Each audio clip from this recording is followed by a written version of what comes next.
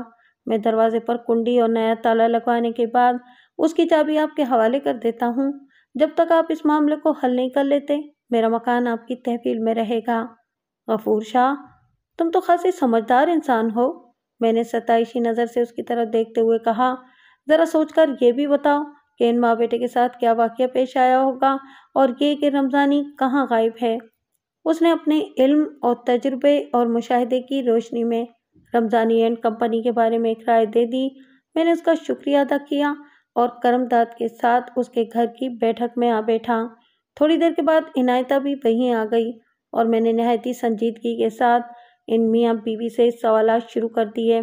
کرمداد، Inayat be be, غفور شاہ اور مولانا یعقوب کے بیانات کو یکجا کر کے رمضانی وغیرہ کے بارے میں مجھے جو کچھ معلوم ہوا میں اس کا خلاصہ آپ کی خدمت میں پیش کر دیتا ہوں تاکہ میرے ساتھ ساتھ آپ بھی اس کیس کے پس منظر سے آگاہ ہو جائیں۔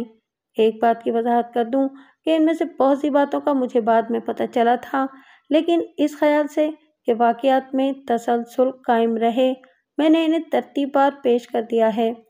جیسا کہ اوپر بتایا جا چکا ہے کہ رمضانی اپنی بیوی کے ساتھ کوئی 2 سال پہلے محلہ سعود آباد میں آیا تھا اور غفور شاہ سے مکان کرائے پر لے کر اس نے کرمداد کے پڑوس میں رہنا شروع کر دیا تھا۔ گوشی کی پیدائش 1 سال پہلے اسی مکان میں ہوئی تھی۔ سعود آباد کے باسیوں میں سے کوئی نہیں جانتا تھا کہ رمضانی اس سے پہلے کہاں رہتا تھا اور اس کا ذریعہ معاش کیا تھا۔ یہاں کے لوگوں کو اس نے یہی بتایا تھا کہ وہ مویشیوں وغیرہ کی خرید و فروخت کا کام کرتا ہے، لیکن کبھی کسی نے اس کے گھر کے سامنے کوئی ڈھور ڈنگر بندھا ہوا نہیں دیکھا تھا۔ پھر کچھ ہی دنوں کے بعد اس کے جھوٹ کی کلائی کھل گئی۔ اس بات میں کسی شک و شبے کی گنجائش نہیں تھی کہ وہ مال مویشی کی نسلوں اور قیمتوں کے بارے میں بڑی گہری معلومات رکھتا تھا، لیکن وہ اس جنس کی خرید و فروخت کا کاروبار نہیں کرتا تھا۔ یہ کیا؟ وہ تو باقاعدہ کچھ بھی نہیں کرتا تھا۔ اس کی سرگرمیاں زیادہ عرصے تک لوگوں سے چھپی نہ رہ سکیں۔ سب جان گئے کہ وہ ایک جوئے باز یعنی کہ پکا جواری ہے۔ اس کے ساتھ ہی اسے نشہ کرنے کی بھی عادت تھی۔ نشے کی قسم کے لیے کوئی قید نہیں تھی۔ شراب، چرس، افیون، بھنگ جو بھی مل جائے وہ منع نہیں کرتا تھا، بلکہ اسے زیادہ شوق شراب ہی کا تھا۔